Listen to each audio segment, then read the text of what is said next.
All right, today in the kitchen we have a couple guest chefs making some beautiful sauces. And so we wanted to prepare just a simple winter vegetable roast that those sauces will go beautifully on top of. So I've chopped my root vegetables here. I have rutabaga is my smallest chunk because those are gonna take the longest to cook, and I want all of these to cook at the same time. So I chop my rutabaga small, and then I've got big chunks of orange carrot. I had like a yellow carrot, potato, and beets down at the bottom. So equal sized chunks of the carrot, beets, and potato, and a little bit smaller chunks of the rutabaga because they normally take a little bit longer to cook. I've got my oven preheating at 400. I'm gonna spread out my roots, give them a drizzle of olive oil, some salt, and pepper.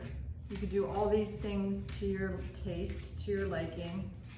Vegetables at this size are gonna take about 35 minutes to roast. You could always cut them smaller and they'll cook quicker, but I like these big chunky vegetables. I think they'll be nice big bites to go with our sauces that our guest chefs are gonna prepare today. So you could toss this in a separate bowl, but I'm gonna toss it with olive oil, salt, and pepper just right on this sheet pan. You get a little bit fewer dishes. We don't want the veggies to be packed too tight on the sheet pan, so I realize once I get my cabbage on here, that's gonna kind of get the roots too close together, so I'm gonna take off just a couple handfuls. If you had a separate sheet pan, you could use a separate sheet, but this will just make it so that then there's nice even spacing around the roots, which will help in the roasting process. If they're too tight, they won't roast in the same nice browned way. So I've got over here on this side of my pan, I've got my olive oily and salt and pepper hands.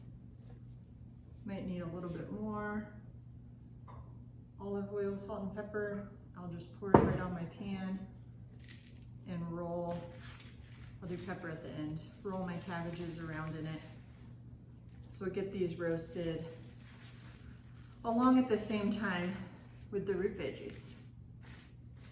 So these are all gonna go into the oven together, our one pan roast at 400 degrees for about 35 minutes. Like halfway through at 15 minutes, we'll check them and give them a little stir, and I'll actually flip over these cabbage wedges as best I can. So our oven, we're waiting for it to get up to temperature. All right, our oven is preheated to 400 degrees. I'm gonna get these veggies, winter veggies, in the oven. We'll check them in about 15 minutes. We'll give it a stir and I'll flip over the cabbages.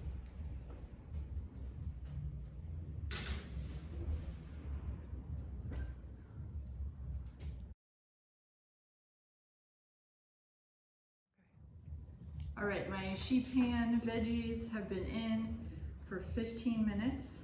So I'm gonna pull them out and just give them a stir and put them back in. So probably another 20. You can see they're nice and steamy and starting to roast. They're releasing a lot of moisture, but that's okay, it'll roast off. So give them a toss and then separate them back out.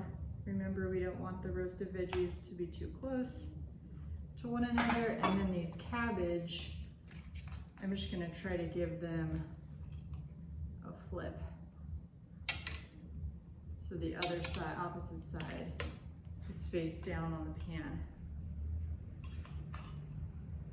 We're just gonna get them back in the oven and let them keep roasting for probably 20 more minutes. And then they'll be ready for our sauces.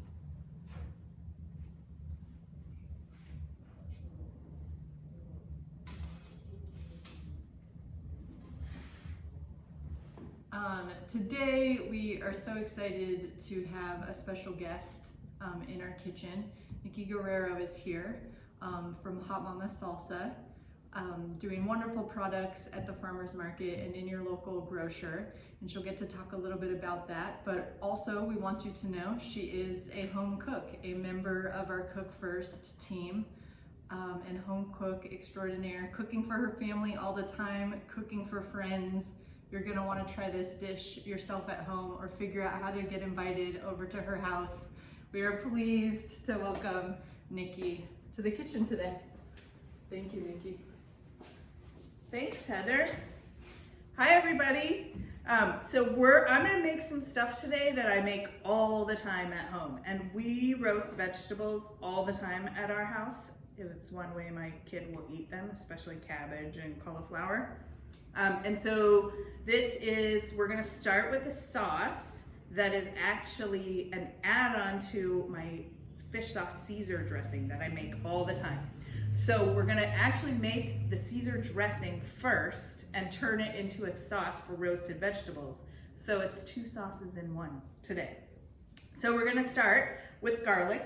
And normally I make this at home in my tiny Cuisinart, but it's really easy to make without any kind of machinery.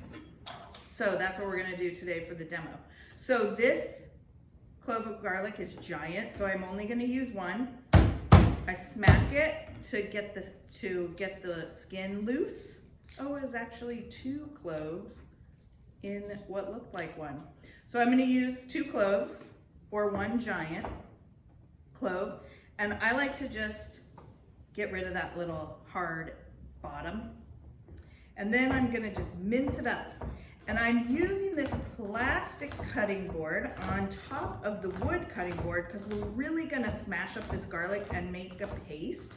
And we don't want the wood cutting board absorbing all the garlic flavor, because if you do that, the next time you go to cut an apple on your cutting board, it's gonna have a little bit of garlic flavor to it. So I'm just mincing, slicing and mincing a little bit. I'm gonna move this to my trash pile. And then once I have it a little bit minced, I'm gonna add some salt. So a good pinch, I'm gonna add onto the garlic, and I'm gonna take my knife and I'm gonna just use the side of it and put some pressure on it and kind of scrape it along. So that salt is the abrasive that helps to like mash and break down the garlic. And I'll do a combo of kind of mincing it and smashing it. So the first time I ever saw this technique, I was traveling in Cuba with a friend of mine, and we were staying at this family house, and the grandmother would sit at the table all morning doing prep work, and she would do this until it was like totally like this amazing paste. It was like whipped garlic by the time she was done. And I always imagined her hands probably always smelled like garlic. She did it every morning. So really, the more you get this broken down, the less like garlic chunks you're gonna have in your sauce. So you don't really wanna bite into, a big chunk of garlic, unless you love garlic. Then do it as chunky as you want. Okay, so I'm gonna mash it one more time, and then we're gonna add it to our bowl. And I'm gonna give you measurements today, but honestly, I eyeball everything and taste. So feel free to do the same. All right, so we're gonna put it into our mixing bowl here. Hold on, that has a little water in it. Garlic in. We're gonna take the juice of a lemon, which I'm gonna roll just to release the juice, make it easier to juice. And I just do it in my hand so that I catch any of the seeds. And I kind of roll the lemon around as I'm squeezing it. And then I catch the seeds. And this helps kind of clean the garlic off my fingers too. Oh, look at me, I just put those seeds back in there. That's not where you're supposed to dump the seeds. Dump them off to the side. And then add to that a little bit of rice vinegar, and I use the unseasoned kind. I'm gonna use a tablespoon today. And then use a good fish sauce. And I'm gonna use about half a teaspoon of fish sauce in this, but this is what gives it the umami flavor for your Caesar. So you can add more if you like more, or add less if you don't like it. But it really gives it the Caesar flavor, so you do need that fish sauce. And now I'm gonna use about 4 tablespoons of mayo.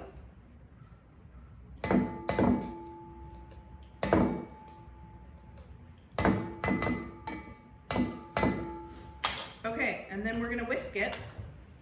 Little pinch of salt.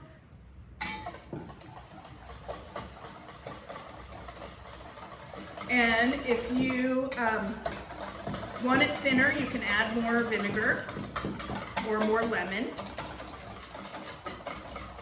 I'm gonna add just a little bit of pepper.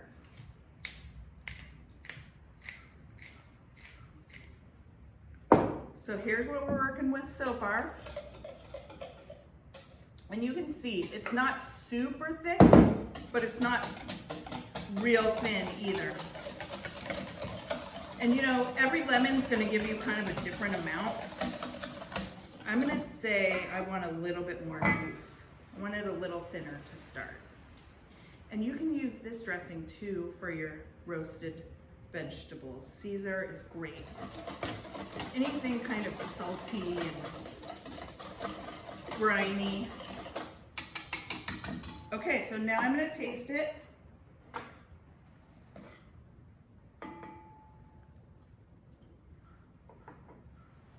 It's so good. And so easy, right? So this you can use on your salad, you can use it on your roast vegetables. We're gonna now make it into a sauce for the roast vegetables that Heather's been making. So this is one of our hot sauces. It's our fermented Fresno hot sauce.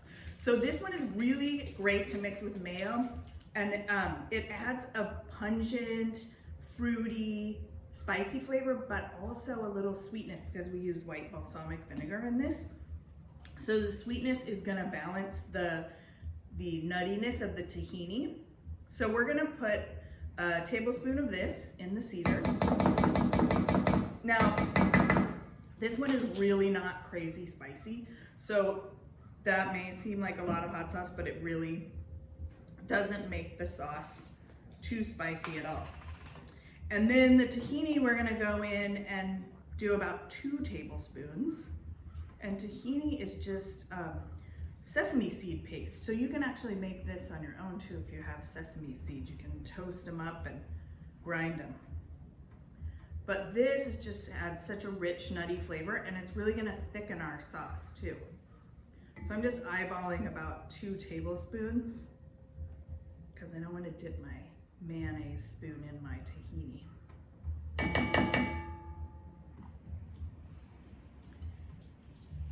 And I did roast some cauliflower last night, and I tested this sauce to make sure I had the measurements down, and everyone loved it.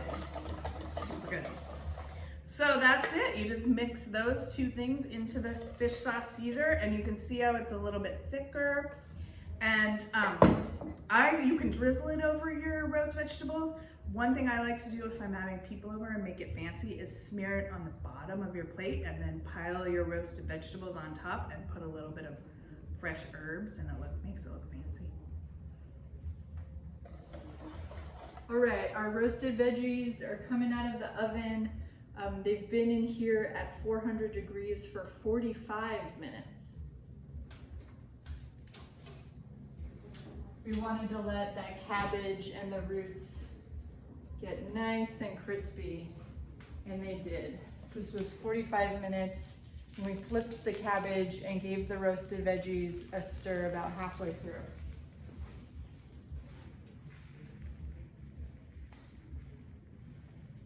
Yum, these look delicious. So I'm gonna plate them up with our sauce that we made. And I'm gonna start with the cabbage because we wanna kind of keep that together. The crispy cabbage is the best. So don't be afraid to get that color on there. Okay, and then I'm gonna put I'm just gonna kind of sprinkle the veg all around. It's gonna look nice. Pretty colors with the beets and the carrots.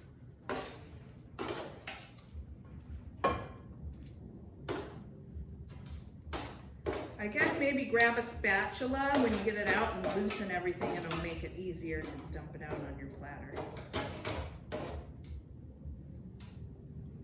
Because sometimes they stick on there. Okay, so now we have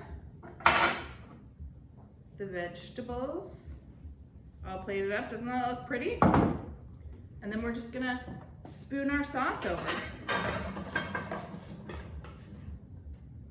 Just drizzle it around, and then you can reserve a little extra and put an extra side dish out for people who want more.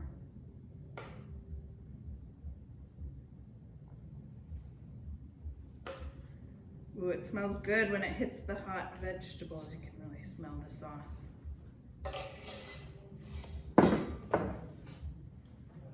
Lunch is ready. So if you wanted, I wanted to mention that if you wanted to make this sauce vegan, you can do so without the fish sauce. Just add a little more rice vinegar and lemon until it tastes good to you.